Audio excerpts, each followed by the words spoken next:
এই মুহূর্তের গুরুত্বপূর্ণ খবর, প্রচারে বেরিয়ে মেজাজ হারালেন শতাব্দী রায়। দলীয় কর্মীদেরই ইডিয়েট বলে ধমক দিলেন প্রার্থী। বীরভূমের বালিজুড়ি পঞ্চায়েতের ঘটনা, ঠিক কি হয়েছিল?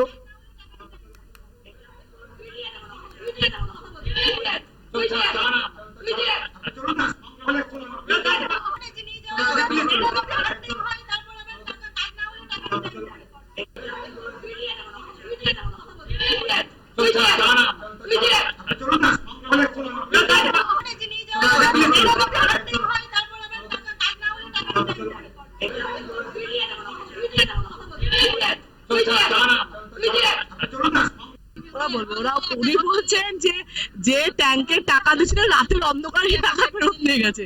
এটা তো হয় না, এটা তো ব্যাংক টু ব্যাংক ট্রান্সফার হয়, এটা কি আর ক্যাশ টাকা ফেরত নিয়ে যাওয়া? সেজন্য আমি বললাম আপনি ভুল কথা কেন বলছেন। তো উনি এসছেন, বলছেন না আমি ওটা মানে করতে চাই না, আমি কি বলেছি বলছে। আপনারা শুনলেন স্থানীয় বীরভূমের যখন প্রার্থী যখন বেরিয়েছিলেন সেই সময় পঞ্চায়েতের এক কর্মী তাকে যে প্রশ্ন করেন সেই প্রশ্নতেই মেজাজ হারান শতাব্দী রায়। বীরভূমের তৃণমূল কংগ্রেসের প্রার্থী শতাব্দী রায় মেজাজ হারিয়ে ইডিয়েট বলেন তৃণমূল কংগ্রেসেরই এক কর্মীকে, যদিও পরে বিষয়টি মিটে গিয়েছে বলেই দাবি করেছেন বীরভূমের তৃণমূল কংগ্রেসের প্রার্থী। যদিও এই উন্নয়ন নিয়ে তার এই মেজাজ হারানো নিয়ে স্বাভাবিকভাবেই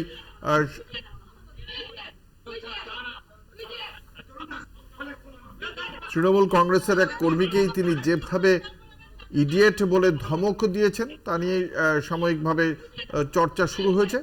বীরভূমের বালিজুড়ি পঞ্চায়েতের ঘটনা।